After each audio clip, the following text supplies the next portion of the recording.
자, 3강 삼국의 성립과 발전 부분 정리해 볼게요. 여기는 삼국시대 배우는 거예요. 고구려 백제 신라로 우리 알고 있는데 이 나라의 특징을 배울 겁니다. 우리 앞서 배웠던 이런 나라들이 있는데 이 나라들에 비해서 이 삼국이 뭔가 변화가 있어요. 한마디로 왕권이 무지 세집니다. 그 이유는 요 네 가지랑 같은데 영토가 확장이 되면서 힘을 키우고 율령이라고 하는 법을 발표했고 왕위를 이제 아들한테 물려주면서 세습이 되고 불교라고 하는 똑같은 종교를 믿음으로써 사상을 통일함으로써 왕권을 강화시킵니다. 그래서 요 네 가지는 꼭 암기해 두기 바라고 이러한 성격을 갖고 있는 나라들을 뭐라 부르냐면 중앙집권 국가라고 합니다. 중앙집권, 중앙에 있는 왕한테 권력을 집중시켰다는 뜻이에요. 그래서 요 네 가지 특징 알아두기 바랍니다. 관련지어서 신라의 지비자가 명칭이 변했어요. 여기 있는 것처럼 거차 이마 왕 이런 식으로 변하는데 이 명칭이 변하는 과정과 이 중앙집권 국가로 가는 과정이 일치합니다. 그래서 우리가 봐야 될 건 이 이사금과 마립간이에요. 그 전에는 거서관 차창욱 때는 군장 국가라고 표현을 합니다. 그래서 이 군장, 부족장이라고 하죠. 자기 부족을 자기들이 다스려요. 근데 이사금 때는 연맹 국가라고 해요. 왕이 등장합니다. 이 군장들이 왕이라고 하는 대표를 세우지만 왕은 힘이 없어요. 힘이 무지 약합니다. 그래서 대표일 뿐이에요. 이런 국가를 연맹 국가라고 하는데 이사금 때 이렇게 불렀대요. 이때 신라의 특징은 박씨, 석씨, 김씨가 돌아가면서 왕을 할 수 있어요. 왕을 돌아가면서 한다는 것은 왕권이 셌다 약했다? 약했다라는 걸 뜻하죠. 그래서 연맹국가의 특징이 이사금에 드러나 있는데 근데 이 박석김이 돌아가던 것을 김씨가 독점하기 시작해요. 이건 뭘 말해줄까요? 왕권이 세졌다라는 거죠. 이때 명칭이 마립간입니다. 그래서 이때부터를 신라는 중앙집권 국가라고 얘기를 해요. 오른쪽 그림 보는 것처럼 왕 아래 귀족이 들어섭니다. 이 그전식의 군장들이 이 귀족으로 왕 아래 편입이 된 거예요. 그래서 왕권이 세진 걸 말하고 중앙집권 국가를 표현한 신라의 왕의 명칭은 마립간이라는 거. 왼쪽에서 보면 요 뇌물 마립간 있죠. 이 마립간 때 최초로 중앙집권 국가가 신라가 되었다라고 보는 거예요. 그래서 아까 본 것처럼 김씨가 왕위를 독점하죠. 그래서 요걸 알고 시작을 해야 될 것 같아요. 그래서 삼국이 어떻게 중앙집권 국가가 되는지 주의 왕들 정도 보면서 설명을 해줄게요. 고구려는 알다시피 주몽이 나라를 세웠죠. 졸본 지역에 나라를 세웠습니다. 압록강 유역인데 고주몽은 부여에서 내려왔죠. 그래서 부여의 유이민과 압록강 유역의 토착민이 같이 나라를 세웠다고 얘기를 해요. 이대 왕이 유례왕이 수도로 옮깁니다. 졸본에서 국내성으로. 그리고 우리가 알아둬야 될 왕이 이 태조왕이에요. 태조왕 때 게르보 고씨가 왕위를 세습합니다. 태조왕, 고구려는 5부족 연맹체라고 배웠어요. 5개 부족이 있었는데 그 중에서 게르부가 이제 왕위를 세습했다. 왕권이 세졌다라는 거죠. 그리고 고국천하 때 보면은 부족적인 성격이 강했던 오부가 이제 행정적인 성격 오부로 바뀌었다라는 거예요. 이것도 역시 이제 부족이 약해지고 왕이 세졌다는 걸 말하고 나중에는 이제 부자, 동생한테 남동생한테 왕권을 물려주던 것을 이제 부자 아들한테 물려줬다. 왕권이 세졌다라는 거죠. 진대법을 실시했었고 그래서 고국천왕과 태조왕 고구려의 어떤 중앙집권의 기틀을 마련한 왕들 이렇게 보통 표현을 합니다. 그다음에 미천왕 보고 고국원왕 보는데 고국원왕은 중요하진 않지만 좀 불쌍해요. 중국의 전현이란 중국 위쪽에 전현이란 나라가 있었는데 수도가 함락당했어. 근데 더 불쌍한 것은 하필이면 이 고국원왕 때 백제가 군초공왕이라고 하는 전성기 왕이에요. 이 군초공왕이 어떻게 하냐면은 고구려 평양성을 공격을 해요. 그래서 그 당시 왕이었던 고국원왕을 죽여버려요. 그래서 백제 군초공왕이 침입해서 고국원왕이 죽습니다. 이 연표는 시간순으로 좌우 대칭을 해놓은 거예요. 그래서 근초광 때 고국원왕, 뭐 뇌물왕 때 뭐 광개토대왕 이렇게 연결이 돼 있어요. 그래서 이게 편집이 오류가 있는 게 아니라 동시간대 있는 거니까 그걸 통해서 공부하면은 공부하기 편할 겁니다. 소수리왕 시험에 무지 잘 나옵니다. 소수리왕 때 보면은 불교, 율령, 태학, 태학은 학교 이름이에요. 특히 불교랑 율령은 아까 오른쪽에서 본 것처럼 중앙집권 국가의 특징이죠. 그래서 소수리왕 때 어떤 중앙집권 국가의 특징이 완성되었다라고 얘기를 합니다. 그래서 소수리왕은 별표 2개 들어갔어요. 그리고 다음 시간에 더 강조하겠지만 이 광개토대왕 너무나 중요하죠. 광개토대왕은 공교롭게도 요 4세기랑 5세기에 걸쳐 있어요. 근데 여기에도 있고 다음 시간에 나오는데 선생님은 요걸 강조하고 싶어서 선생님이 넣어놓은 거예요. 이 400년 사건. 선생님은 그냥 편의상 400년 사건이라 부르는데 딱 400년에 터진 사건이에요. 무슨 일이 있었냐면 신라의 왜가 쳐들어옵니다. 왜는 우리 보통 일본해라 표현을 하죠.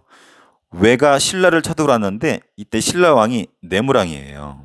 내물 마립간이 광개토 대왕한테 도움을 요청합니다. 그래서 광개토 대왕이 군대 5만을 보내서 신라를 도와주게 돼요. 그것이 기록에 남아 있어요. 여기 400년 사건이라고 되어 있죠. 광개토 대왕의 업적을 기록해놓은 광개토 대왕릉 비문을 보면은 그런 내용이 나옵니다. 광개토 대왕은 보병과 기병을 보내서 신라를 도와주었다. 기록도 있어요. 근데 증거가 또 있어요. 유물이 있어. 이때 광개토 대왕이 신라를 도와주러 내려왔다가 그냥 가지 않습니다. 옆에 있는 낙동강 유역까지 진출을 해서 그 당시에 가야를 공격을 해요. 가야는 여기 오른쪽 나와 있지만 원래 6개의 가야가 힘을 합친 나라였는데 전기가야가 있고 후기가야가 있어요. 전기가야는 금관가야가 중심이었었거든요. 여기 금관가야. 여기 김해 김씨 있죠? 이 김해 바닷가 주변에 있는 김해를 중심주로 하는 금관가야가 있었는데 광개토 대왕이 신라 도와주다가 이 김해까지 쳐들어옵니다. 그래서 이 금관가야가 망하진 않았지만 힘이 약화되어요. 그래서 이 400년 사건이 끼친 영향 이 두 가지는 꼭 알아두세요. 시험에 무지무지 잘 나옵니다. 첫 번째, 신라의 영향력을 행사했다라는 거. 광개토 대왕이 거기에 영향력을 행사했는데 그 증거가 호명 그릇이라는 거. 요거예요. 호명 그릇. 호명 그릇 여기 보면 글씨가 새겨져 있어요. 뭐라 새겨져 있냐면 광개토 대왕의 이름이 나옵니다. 광개토지 호태왕이라고 해서 광개토 대왕 이름이 나와요. 그래서 호명 그릇은 시험에 무지 잘 나와요. 왜 신라 경주에서 광개토 대왕의 이름이 새겨진 그림이 나올까? 둘이 뭔가 관련이 있다라는 거죠. 이 400년 사건의 영향이라는 거예요. 그리고 가야의 중심지가 이동합니다. 광개토 대왕 공격으로 전기가야 맹주였었던 금관가야가 약해지고 대가야로 중심지가 옮겨지게 됩니다. 나온 김에 오른쪽 정리할게요. 가야 연맹은 옛날 변한 기억나나요? 이 삼한 중에서도 지난 마한 변한 중에서도 이쪽에 변한 지역이 있었잖아. 변한이 가야가 되는데 전기가야는 금관가야가 맹주였었어요. 그런데 광개토 대왕의 공격으로 약해지고 여기 400년 사건이라고 표현해놨죠. 후기가야로 분위기가 넘어갑니다. 여기는 대가야가 중심지입니다. 그래서 전기가야는 김해가 중심지였고 대가야는 여기 고령이 중심지입니다. 고령 좀 낯설죠. 그래서 중심지가 김해에서 고령으로 옮겨졌다라는 거 알아두기 바랍니다. 그래서 여기 아래 나오는 요 유물들은 다 대가야에서 출토된 거예요. 대가야. 지금 대학교 1학년 때 여기 답사 갔었는데 여기 지산동 고분이라고 해요. 고령에 가면은 볼록볼록 엄청나게 많은 무덤들이 있어요. 엄청 커요. 선생님 여기서 사진 찍은 것도 지금 있는데 대가야의 유물이고 여기에서 이런 것도 출토돼요. 가야 토기 나중에 일본에 영향을 끼치고 가야의 금동관 그리고 여기 철이 많이 나와요. 그래서 갑옷과 투구가 철로 만들어져 있어요. 여기 옛날 변한 지역에서 뭐가 유명했었다 그랬어요. 토기, 벼철, 특히 벼철 똑같아요. 가야도 벼철이 유명해서 철 같은 경우로 이런 거 갑옷 같은 거 만든 것이 상당히 유명합니다. 근데 가야는 좀 불쌍해. 나중에 신라의 법흥왕과 진흥왕한테 각각 망하게 되는데 중앙집권 국가로 성장하지 못했어요. 아까 위에서 본 것처럼 이걸로 성장하지 못하고 연맹국가 단계에서 머물러요. 왕은 있지만 약한. 그래서 우리가 보통 동시대에 있었지만 삼국시대라고 하는 이유가 가야는 중앙집권 국가로 성장하지 않았기 때문에 힘이 약했기 때문에 취급하지 않습니다. 하지만 여기 문화 보는 것처럼 엄청난 문화 강국이었다라는 거 기억해 두기 바랍니다. 두 번째 백제를 볼게요. 백제는 고주몽의 후손이었던 온조가 세웠죠. 그래서 백제는 누구를 계승했다? 고구려를 계승했다. 그래서 온조가 한강 유역에 건국을 했어요. 백제가 고구려를 계승했다는 증거가 여기 나와 있습니다. 시험에 잘 나옵니다. 그래서 제목을 고구려의 계통을 이은 백제라고 썼는데 문화재가 똑같아요. 어떤 사료에는 이 온조가 고구려에서 내려왔다라고 글로도 기록이 돼 있지만 문화재도 똑같아요. 저기 만주에 있는 고구려의 초기 무덤이랑 백제에서 만들어진 초기 무덤이랑 똑같이 생겼어요. 똑같죠. 계단식으로 돼 있죠. 요것을 우리 유식한 말로 이렇게 불러요. 돌무지 무덤이다. 특히 계단식으로 된 돌무지 무덤이다. 돌을 쌓은 무지, 무더기를 쌓은 무덤이다. 근데 이것이 똑같이 생겼다라는 거. 그래서 요거 시험에 잘 나옵니다. 고구려 계통을 이은 백제의 증거가 뭐냐? 무덤이 똑같다. 자, 그래서 한강유역에 생겼는데, 근데 한강유역은 우리 삼국시대에 아주 중요해요. 한강은 지금 서울이잖아요. 얘네 한성이라 불렀는데, 여기다 위례성을 쌓고 수도로 삼았다라고 기록이 되어 있는데, 한강을 차지한 나라가 전성기예요. 왜냐하면 한강 왜 중요하냐면 농사가 잘 돼. 그리고 한강이 있기 때문에 해상교통이 편리하고 그 교통을 통해서 중국을 갈 수 있기 때문에 중국의 선진 문화 수용하는데 아주 유리합니다. 그래서 이 삼국은 한강을 차지하기 위해 서로 피 터지게 싸웁니다. 자, 고이왕 중요합니다. 고이왕 한강유역을 마저 차지했고 관등을 정비했어요. 16관등으로 줄을 세웁니다. 왕 아래. 그리고 그 16관등에 옷 색깔을 달리했는데 이것을 관복이라고 해요. 그래서 율령이라는 법도 발표했고, 그래서 우리 중앙집권 국가 특징이 여기 잘 드러나 있죠. 그래서 백제는 이 고이왕 때 중앙집권 국가의 특징이 기틀이 잡혔다라고 얘기를 해요. 그리고 근초고왕 아까 잠깐 나왔었죠. 평양을 공격해서 고궁원왕 죽였고 대외 진출을 활발히 합니다. 중국의 요소 산둥도 가고 일본의 규슈까지 진출했었고 외랑 친했어요. 일본은. 그래서 외에 칠지도라고 하는 칼을 하사했습니다. 여기 칠지도 칼인데 가지가 7개이기 때문에 칠지도라고 부르죠. 그래서 일본에 칠지도 선물했었던 왕 근초고 왕으로 추정하고 있습니다. 침략 때 불교가 수용되었었고 신라는 박혁거세가 나라를 세웠죠. 신라는 우리 지난의 수많은 나라 중에서 사로국에서 시작을 해요. 근데 초기 명칭은 박격거세 때부터 뭐라 불렀냐면 거서간, 차차홍, 이사금.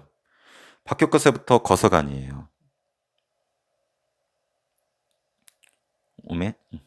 아까 배웠죠? 이 신라의 명칭 변하는 거. 박격거세 때 거서간이었다가 힘이 약하죠. 근데 이사금 때 선생님 뭐라 그랬어요? 연맹국가의 특징이라고 그랬었죠. 그래서 이사금 때 어떤 성씨들이 돌아가면서 왕이 되었다?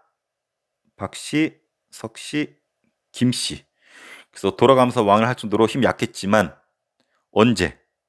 여기 아래 나오는 뇌물 마립간 때 최초로 뭘 사용했다? 마립간이라는 명칭을 사용하면서 김씨가 왕위를 독점했다라는 거. 왕권이 세졌다라는 거죠. 하지만 이거랑 별개로 왜가 신라를 쳐들어왔죠? 힘이 약한 신라가 광개토 대왕한테 도움을 요청했죠. 그래서 고구려 광개토 대왕이 400년에 군대 5만을 보내서 도와줬고 고구려의 간섭이 시작되었고 이것을 증거하는 유물이 뭐다? 호명 그릇이다. 기록에도 남아있다. 그래서 요것과 요거 상당히 시험에 잘 나온다고 했었잖아요. 그래서 요 기록 그리고 요 유물 이렇게는 400년 사건과 관련해서 무지 잘 나오니까 꼭 정리해 두기 바랍니다. 자, 최종 정리 들어갑니다. 자, 삼국의 성립과 발전 부분에서는 이 중앙집권 국가의 특징이 시험에 잘 나옵니다. 요 네 가지 꼭 정리해 두기 바라고 신라 지배자 호칭에서도 나온다고 했어요. 마립간 때 김씨가 독점하면서 중앙집권 국가가 시작이 되었다라는 거. 그래서 꼭 기억해 주세요. 자, 고구려에서는 태조왕과 고국천왕 때 중앙집권 국가의 틀이 시작이 되었고 소수림왕 때 완성이 되었다라는 거. 특히 소수림왕은 이 업적 세 가지 잘 물어봅니다. 불교, 율령, 태학 잘 나와요. 그리고 광개토 대왕은 꼭 나오는 거 400년 사건 이것이 끼친 영향 두 가지 쓰시오. 신라의 영향력을 행사했었고 가야의 중심지가 이동했다라는 거. 신라의 영향력 행사한 증거가 뭐냐? 호명 그릇이라는 거. 시험에 무지무지 잘 나옵니다. 이거 안 나오면 선생님 이름 가릴게요. 자, 백제는 한강에 시작했는데 한강이 중요한 이유 이 세 가지 소수령 작년에 시험에 냈었어요. 선생님 잘 나옵니다. 그리고 백제는 고이왕 때 중앙집권 국가의 기틀이 시작되었다라는 거. 전성기 근초고왕 때인데 고구원왕도 죽였고 해외 진출도 활발했었다라는 거. 근초고왕은 다음 시간에 또 나와요.